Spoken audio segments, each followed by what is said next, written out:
back to We're Not Your Typical. Today we have a very exciting guest on our show. It's Lisa Lloyd, also known as ASD with a G and a T. A published author and a wonderful mum to 2 Sen children. And has a very large presence on all social media platforms. Hello. Hello.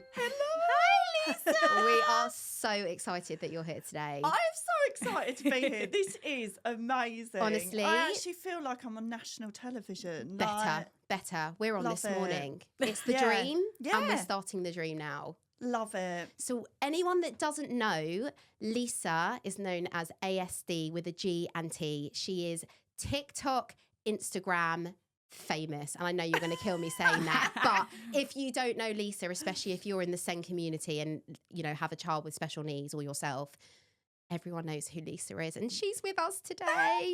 You so need pleased to be follow here. her. She is hysterical. Absolutely hilarious. And you come across with your social media. I'd love to talk about social media as well, because you come across so unbelievably real, but also you've got such a humour to yourself as well. And it doesn't always make it feel like so low and deep and dark. Like you bring out the humour in the world that we live in with our children.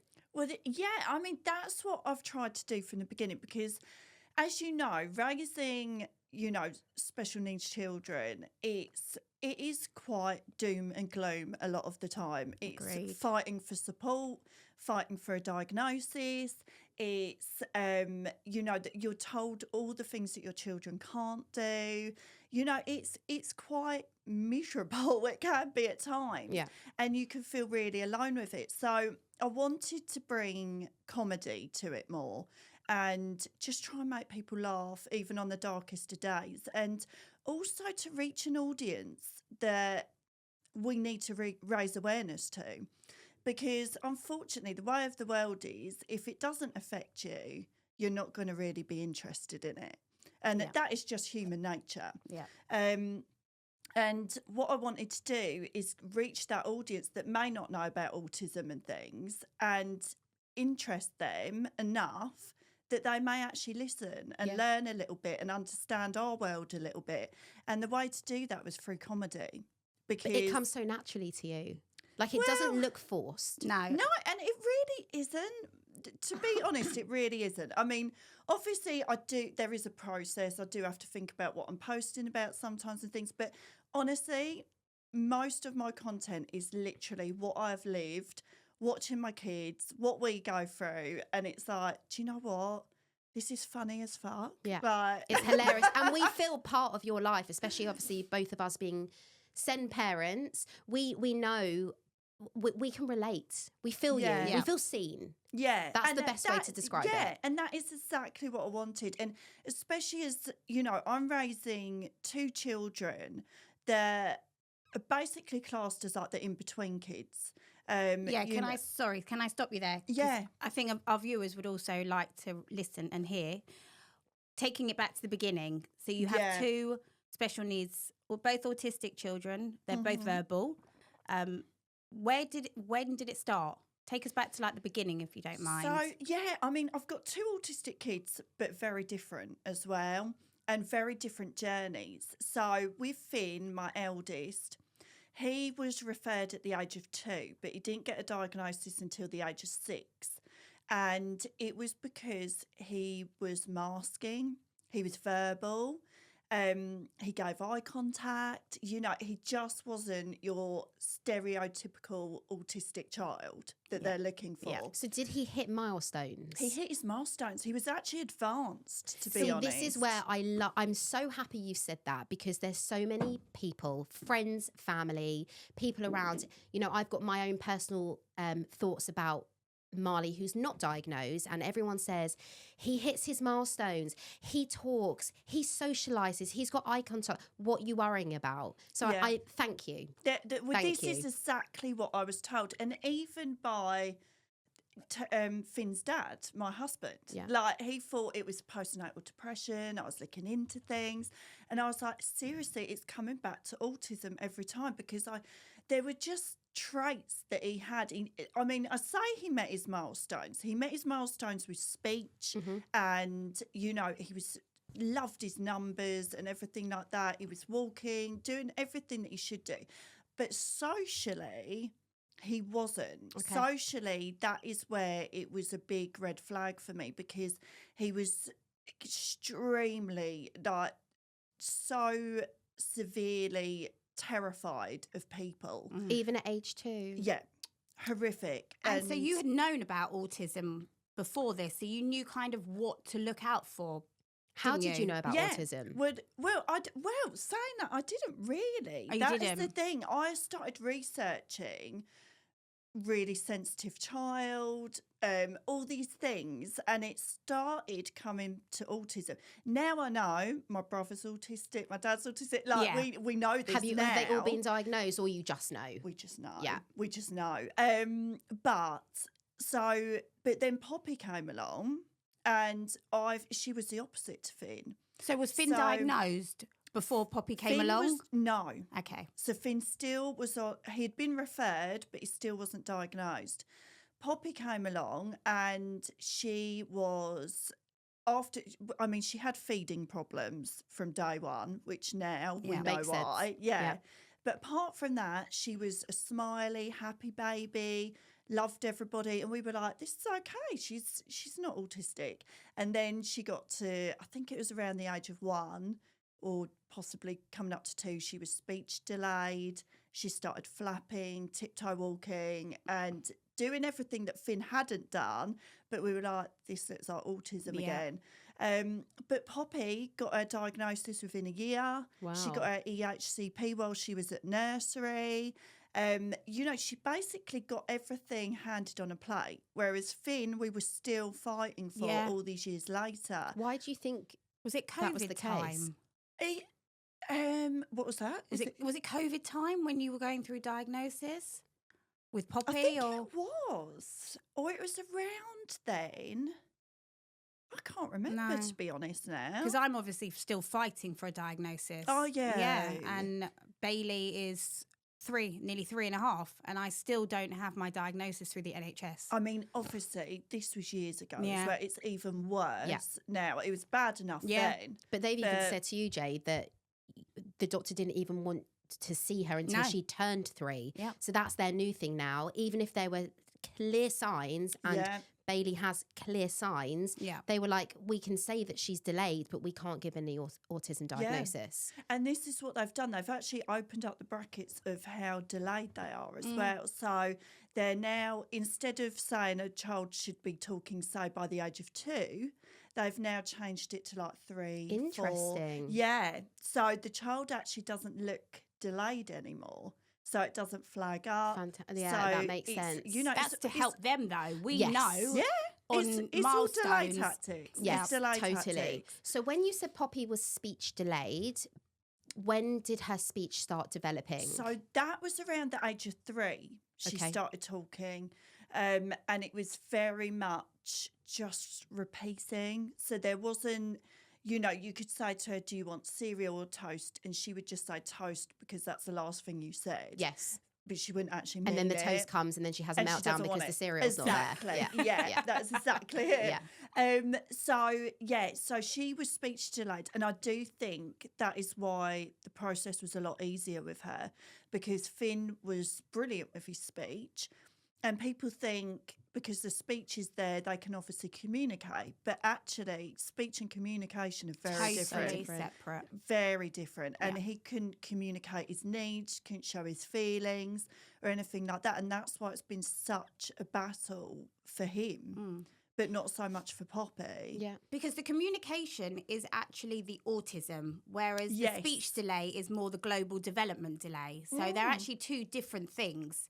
So, and people get that, I think, quite muddled up. Because they can speak, they think that they're maybe not as bad, or they can communicate. But actually, communication and speech are two separate things, Yeah. which I've learned, obviously, Bailey being nonverbal so Yeah. far. So, yeah, that is also quite a thing to help and show people that actually It is. communication But it also and shows that speech- you still require speech therapy, Yeah. because even though you've got your words, you still need the communication Yeah. side, learning how to communicate. 100%. That's Yeah. the thing. And on his EHCP, he was supposed to have speech therapy, but he never received it. Yeah, I'm still waiting 5 years. Yeah, What? never received it. And it was simply because he was verbal. But actually, sometimes, like, on paper, people would think Poppy's more severe than Finn because she is delayed in more areas and things like that. But actually, Finn sort of suffers with his autism more than Poppy does because he's more aware. Yeah. He's got more anxiety. Yeah. He struggles with his feelings, his emotions a lot more, whereas Poppy, she doesn't give a shit. Is she more in her own world than Finn? Yeah. Because she's more 100%. delayed, whereas I think it's harder for Finn because he's aware.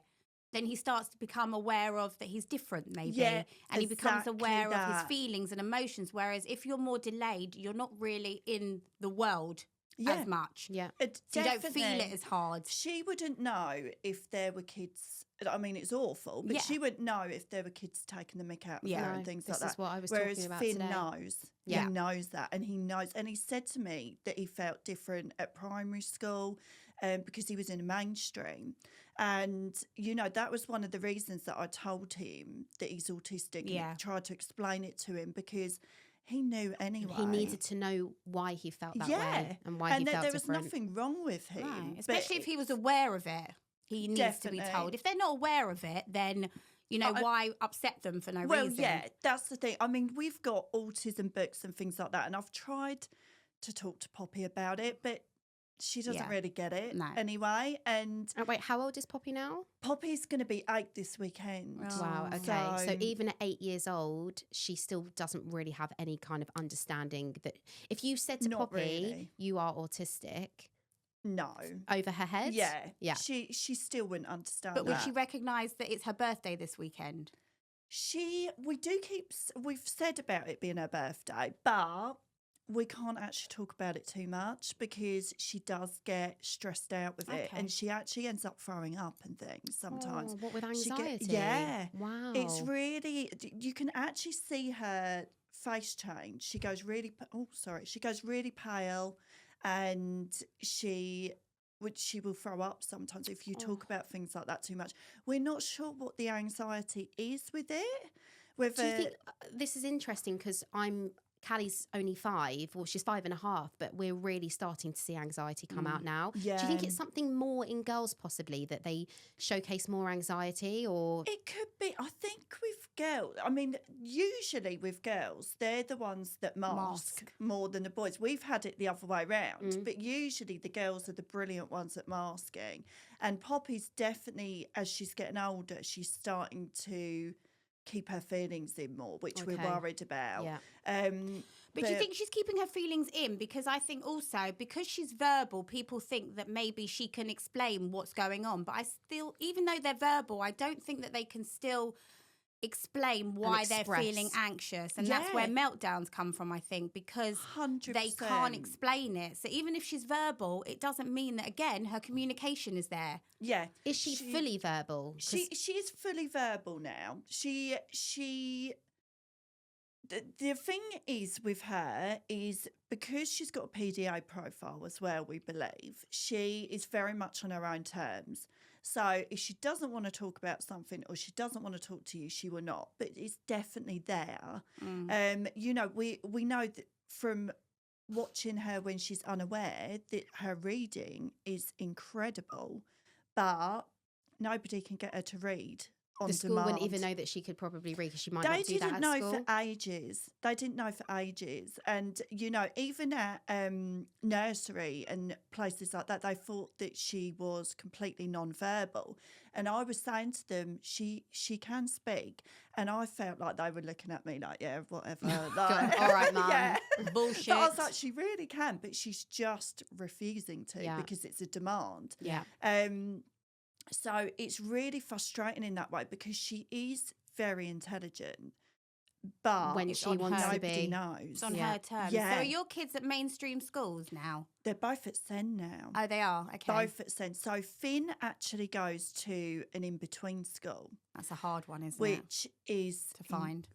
What does that They mean are then? It's a incredible. mainstream with a unit? No, it's classed as a Sen school. Okay. However, they do not take children with high care needs, non-verbal, global delay, behaviour issues. So his school in particular is just for autistic children, and it's for the ones that are academic but cannot cope in mainstream. Mm-hmm. And honestly, when I went to look around it, I burst into tears because for the first time ever, it was like neurodivergent heaven. Yeah. It was like, this is how So it felt every school should positive. be. Oh my God, yeah. Because you can imagine so many parents, including myself, before I chose down to go the mainstream route, I went to see a couple of specialist schools and it was like not heaven. No. Well, It that's the wasn't. thing. It can be shocking Yeah. for the first time seeing SEN schools as well. So Poppy's in a full-blown SEN school Okay. and Finn's in a SEN in-between school. Mm-hmm. And it can be shocking because they're quite chaotic and... Well, it's almost like it's the realisation that is your life and that's that your children go to special needs school. Yeah, And I but think I that's also- really difficult to factor. But I also think that maybe you had not such a positive look when you went to see them because Callie doesn't fit within there, maybe. Correct. Exactly that. you I saw- feel you like saw Callie stuff- should be with like where Finn is Exactly, in an in-between yes. That's school. it. And I've always said Finn would I not agree. fit into a full-blown SEN school as much as he doesn't fit into mainstream Mm-hmm. because he can't cope with the chaos and all of that side of things. Poppy is very disruptive. She's throwing chairs. She's in her own world. She's screaming, stimming. ADHD you as know. well or not? She needs to be referred. We have spoken about it several times with the teachers. It's me. I can't be bothered. I know. get I feel you. it. It's just It the took me a whole year to fill out the process ADHD again. form, but I've done Yeah. it now. That's the thing. It's just starting that whole know. process again, and I I know. think, oh my God, So draining. I But mean, I there's need so many to do things it. that I need to be looking at. Like Bailey has really bad hypermobility, so I should be having her physio. I should maybe be looking into having Yeah. orthotics. Bailey doesn't eat very OT. well, so I need to really go and see a nutritionist. But there's only 24 hours in a day, and I have two other Exactly. children and a And job. plus, it's mentally draining regardless of having only 24 hours and two other children. The fact that you have to go down this process Yeah. and keep doing it and being reminded and hearing things that you don't always want to hear Yeah. is so mentally draining. And the fight for it, Yeah. the Yeah. fight for support, it's never easy. You know, people assume that it's filling out a form and then you're done. No. And it's not. You've got to provide so much evidence all the time. And not to mention, we're already drained. We're already trying to keep our kids happy. We've got little sleep. We're trying Life. to get them to eat. Yeah. yeah. Just general life, working, you know. And on top of that, you're having to fight all the authorities and everything like that. And that is why, you know, I'm sat here like, I need to get her referred. I know, but And I haven't we are done. telling you, just do it. I know, I need to. Talking about fight, and I don't know too much about it, but I would love to hear more. Tell me about Send Reform. So, yes, so Send Reform, I co-founded this campaign, Send Reform England, me and some other amazing Send mums. And we decided enough was enough with the government. It all came around from, I'm from Kent, and there was a councillor, I won't name him now, he has apologised since, but he did say in a committee meeting that basically parents were in it for, it's a trend. Oh, wow. You know, it's the in thing to do and things like that. So obviously this caused so much anger from everybody. So we got together and said we're going to protest. We're going to do a petition. And, you know, it's to get SEN rights in schools. We shouldn't be having these battles. There are so many children out there that don't even have a school place. And, you know, they're school avoiders, everything like this, because the funding is not spent in the right places. Yeah. The government spends something like 50 million a year Yeah. on taking parents to tribunal, which they lose like 98% So of the why time not just put anyway. that money into... Exactly. So we did this. We ran 14. We went on to run 14 protests across England. I know I missed my one. I was gutted. Oh, I know. Yeah, because we had it in Hertfordshire, I know. And I Yeah. thought it was the week after, and then I was gutted. I wasn't there. we because I went to the Hertfordshire. Obviously, I ran the Kent one, but I went to the Hertfordshire one as well. And it was brilliant. We were Yeah. standing in the pouring rain, but Yeah. you know, we all came out, and you know, we got it into the mainstream.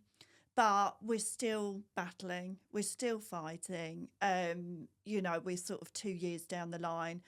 we are offering support services. We've donated to charity and things like that in that time.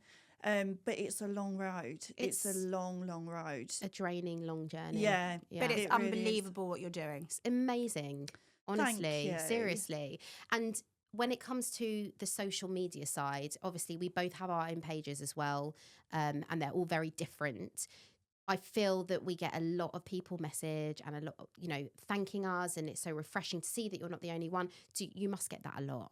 You must get a lot of people reach out. Oh, yeah, I do, definitely. I find it difficult because I want to help everyone, and I get so many messages come through with people telling their stories. And, some people have got terrible stories of what they've been through and everything. And you just can't get through them all. I know. And it's really so upsetting. I can't say I have that problem at the moment. You've had loads of messages. But yes, I do. It kills me, the messages, some of them. Because they're But that's why things like this is brilliant. Yeah. Because, people have so many questions and things. Yeah. And the more podcasts you do and things, the more likely it is that we'll that's going to get answered somewhere along the way. Exactly. And the problem is not the problem, but as we've just proved as well, every child is so different on the spectrum. Exactly. And it's really funny that you were talking about Poppy and Finn before, because years and years and years ago, autism was a male condition. Yeah. And actually, Poppy, as well as Callie and Bailey, have very obvious traits of having autism. And weirdly, what you said, that Poppy doesn't mask, Callie doesn't either. She is very much in her own world, but if everyone's got their hair in a ponytail, she wants plaits. She is not following a trend. And I so respect that. With her, because she will do what she wants. We went to a cinema party the other day. 60 children were sitting down in a chair, mouth open, obsessed with watching the Minions. Callie is at the front of the screening of the movie, dancing on the floor. Love it. And people just thought it was brilliant. And yes, it hurts because my child is standing out, but she is happy. She's in her own life, and she had the best time at the party. Exactly. And I used to cry about things like that. That's the thing. I mean, that's one of the reasons I wrote my book as well, is because in the beginning I was so alone, and I felt so alone because obviously Finn was at mainstream, so surrounded by neurotypical children. And like you said, every party and things, he was the one off in the corner on his own, doing his own thing. And I would come back crying, and Terry, my husband, would say to me, but he's happy. It's you that's unhappy with watching it, but he actually doesn't want to be involved. No. And it was kind of me trying to learn how to rethink things I feel myself. That's where I'm kind of at the moment. Like for me, I just avoid. Yeah. I just won't go to the parties, or I just won't do the social gatherings with, with typical children. But because, and I know 100% that she's happy and that it's all me, and it's just basically trying to reteach myself and just be okay with that she's different. Yeah. And I totally get that she's different, but there is fine. a time of acceptance, and that really is okay. And I think a lot of parents are afraid to say that. They're afraid to say that there's sort of a grieving process in the beginning. Totally. There's, that time that you feel like, why? I did a post actually a couple of days ago, and it was all about that. It was the fact of, is it still okay to grieve the child that you thought you were going to have? Is it okay to have those bad days where you think, why me? Yeah. Is it okay? It totally is. Like, it's a disability. Yeah. It's a disability. And yes, we can still be proud of them, love them, of course. Yeah. But nobody wants to see your child suffer. You never want to see your own child suffer through life. We know with having a disability, everything is going to be that much harder for them. Everything throughout their life is always going to be whether they've got high care needs or low care needs, there's always going to be a little bit tougher for them. Yeah. And nobody wants that for your own child. Of course you don't. And, it's not that you want to change your child. You want to change the world that we live in. That we live in. Yeah. We live in a neurotypical world. And it's not suited to them. But this is why we all do what we're doing. We share awareness all the time. We share that it's okay if you don't feel accepting, or that you need to learn to accept.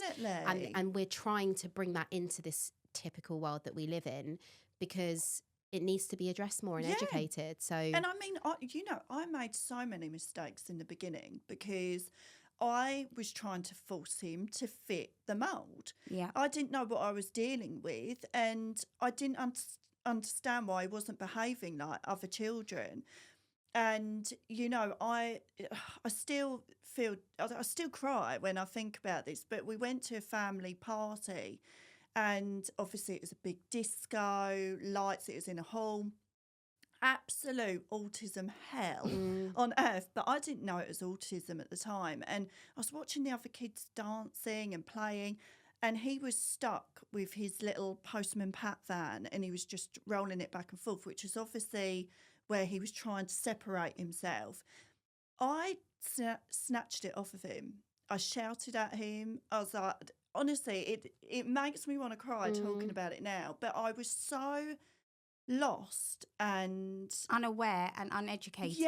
And not even lost and unaware. You didn't want him to do that. Honestly. That's the thing. I wanted him to dance and join in with the kids. Exactly. All my family were there, and he wouldn't acknowledge any of them, wasn't talking to any of them, and I felt embarrassed in a way because I was like, he just is the child that doesn't talk to anybody. He comes across as rude and and it was heartbreaking because, that night sort of changed everything for me, because I was like, I turned into somebody that I didn't want to be anymore. And I was desperately trying to force him to be somebody that he wasn't.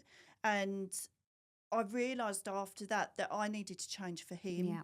It's not about us. It's about them. Sometimes it needs a moment like that to have your realisation. Yeah, it really does.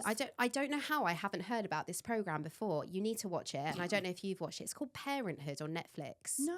Have you? Either of you watched This Is Us? I've heard. Yeah, it's the type of this. Have you seen This Is Us? I have. No, I'm always about a couple of years behind everybody. This is like 10 years behind, honey. This is okay. Okay, This Is Us watched was that like last night. This was even before This Is Us. Okay. So basically, it's about a family, a big family. They've got like 4 brothers and sisters, and they've all got their own children and their own lives. But one of the boys, and it was back then, was diagnosed. Are you crying or laughing? I hiccuped. You hiccuped. I was like, are you choking up? No, I haven't I even just told you the story yet. He always was different, and it just reminds me of what Finn was like. He would do something different on his own at a party. He wouldn't join in, he wouldn't socialise. And it was then that I think the school said, something's not right and we can't put our finger on it. And back then he was diagnosed with Asperger's, which I know isn't a thing anymore. And just watching it, and then the parents both sat down and they were like, okay, this is it. Yeah. I can't tell you every single episode. I think they're like 40 minutes each. I sob at every single episode because you feel so related. And I don't know why it's not talked about more, this programme. No, Parenthood, Netflix. This. It's brilliant. Yeah. But it was when, as you said, they kept trying to change him. And then the dad said to his dad, there's something different about him. Yeah. Embrace it. And you all need to accept it. And once they all heard that and accepted it, life was so much more easy for the family and for their surroundings. And it was it's so heartfelt. Yeah. And So you need to watch it's funny it. you saying about Asperger's as well, because I do think if this was years ago, that is what Finn would have been diagnosed with. And I think, I know that some people want to separate it again and bring back levels and things like that. And I can sort of see both sides of it because I can see why parents of high care needs children would be looking at Finn and be like, how can you both have exactly the same diagnosis but be so different? We say this a lot, don't we? Yeah, a hell of a and lot. it's true. My friend has got... But I don't feel that means that they should get less. Exactly. That is my only worry. If they brought back levels and things like that, I think it would be an excuse for the government to be like, they're only level 1. they don't need anything. They're verbal. They're fine. Exactly. This one's not verbal. She and needs I think more. it'd be a good excuse for them to then give especially with less. education. Yeah. And but funding. I can understand the other argument that the parents are saying, you know, my child has got significant needs compared to yours. And this is why the schools, like I said about the in-between schools and everything, we need more of those. So how far do you travel then to your children's schools? So Finn's is about an hour away. Wow. Poppy's we're quite lucky with. That's about 15 minutes. So does he get transport? He gets transport. Is that included with the EHCP? Yes. Brilliant. But when this is what they're now doing is taking away transport post 16. Wow, okay. So all the 16-year-olds that are settled at their schools For what reason? be moving. They can't drive themselves. Money. They can't. Exactly. Why 16? Well, you will laugh at what they're doing is they give them a bus pass instead. What, and he's got to travel on the bus for an hour by himself? It'll probably even take longer than an hour. And this is high care needs children as well that are non-verbal. At the age of 16, they're expected to get a bus to their school. I mean, that's laughable. I'm sorry. And also, how can they leave their school? Because they're not. How can you drive 2 hours a day minimum and then take them out of their safe place? Because school is a safe place for a lot of children. Yeah. Once they've found the right school for them. And this is the worrying thing. I mean, us lot are all at the early stages, really, aren't we? But the more that I hear from parents of adults and teenagers and stuff, the support gets even less. Yeah. And that is shocking It's because scary. you'd think that it couldn't even get any less. No, I know. It just goes into the minors. Yeah. It's like, Wow. And so that is something that we're going to be fighting for with SEND reform this year as well. Brilliant. It's just so unfair how much we have to fight. Exactly. You know, well, we said that the other day we said it the other day, didn't we, with Hayley, who came on our show, that, you know, even if you have money, why should you have to pay? Why should we have to pay for things, for therapies and everything? You can't say, I mean, I've waited for speech therapy now for 3.5 years. Yes, I've had to pay privately to get the help and support, but what if people can't? Well, exactly. And the thing is, you know, I always sort of use this. It's because it's a hidden disability as well. And, you know, if you're, you know, in a wheelchair or something like that, it would be expected that you should, well, I would hope that the schools and things should provide ramps, lifts, things like that. But when it's hidden, you know, it seems like there's just no support there and it's fine. They just have to get on with it and crack on. Do you think it's because there are so many different types of autistic children and adults that they can't cater for everyone because everyone's needs are so different, even though they have the same diagnosis? Possibly, but I think it just comes down to spending the money in the wrong places. Yeah, I agree. And you know, they're talking about spending the money to make mainstreams better. Every single mainstream really should have a specialist provision within it now. Yeah. Every single mainstream is going to have SEND children in them. Yeah. Statistically, that is just the way it is now. Yeah. And every single mainstream needs to be adequate for these children. Can you imagine if it was with mainstream neurotypical children and there weren't enough school places? You made a reel on TikTok and Instagram that has stuck by me for like 2 years now.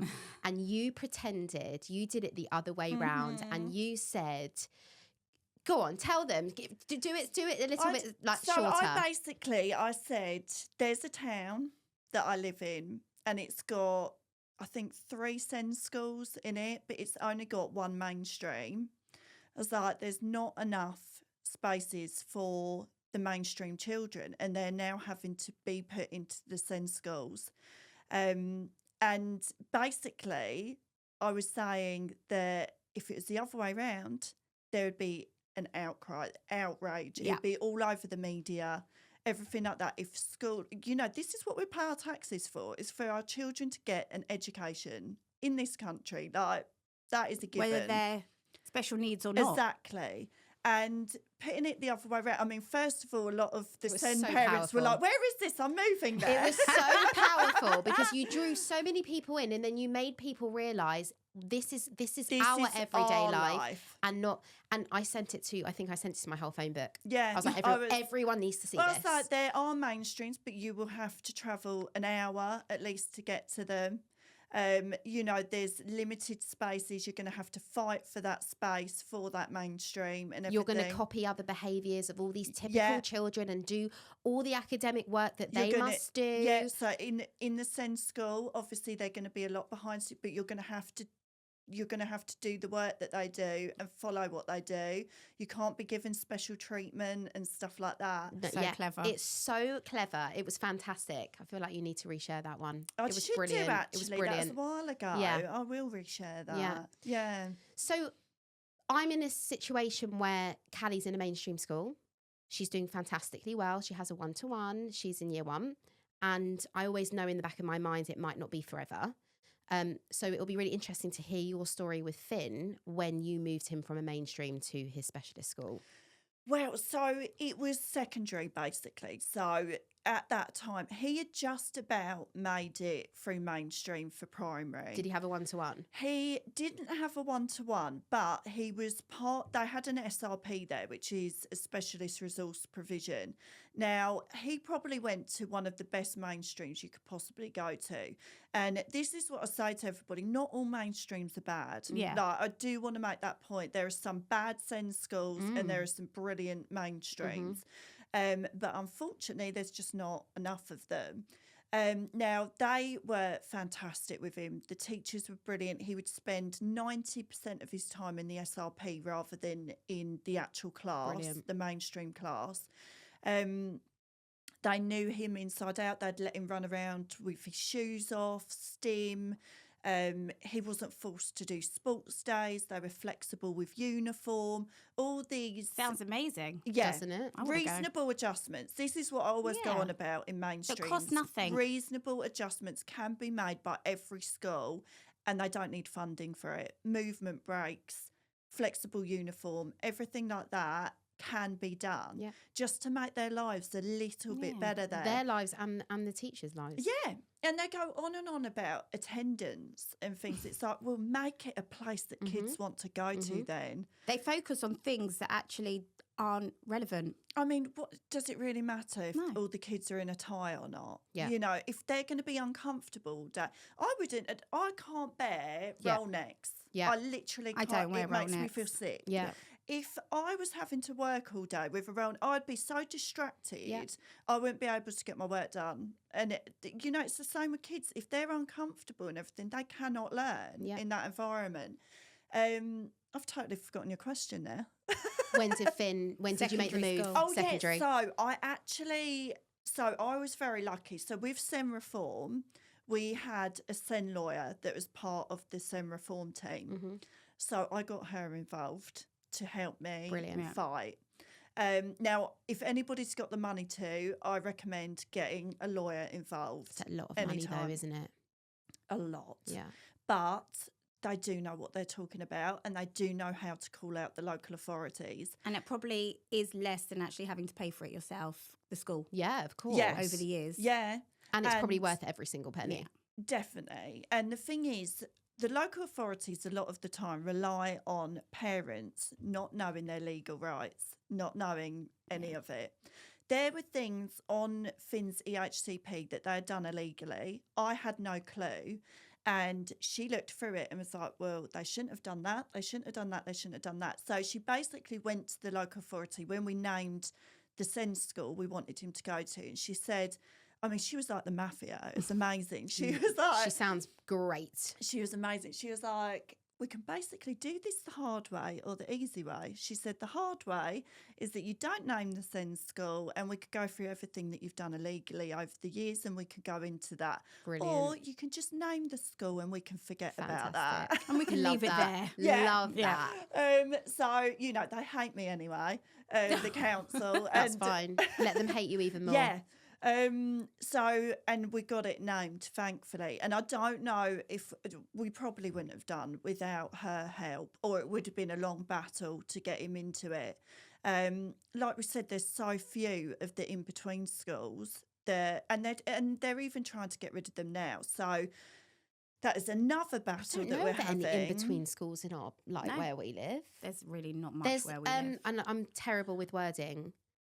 There's two types of schools. There's SLD, yeah, and LD, learning delayed, something like that. There's severe, or there's just We're delayed terrible, learning. and the STEM mummies will go mad at us because they taught us all about it. Yeah, but I'm terrible. Terrible with with severe lingo. learning abbreviations difficulties, and or just things. learning difficulties. But there's no in between a mainstream and.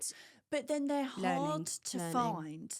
They don't advertise them. So, like I said, it's classed as a SEND school on paper, but you have to really look into it and on the website and everything to find actually the criteria is you have to be within a couple of years where you're supposed to be at academically, Right. Okay. only accept autism and things like that. And a lot of the in-between ones are independent ones as well, which the local authority do not like to advertise again because obviously they have to pay out more. Sure.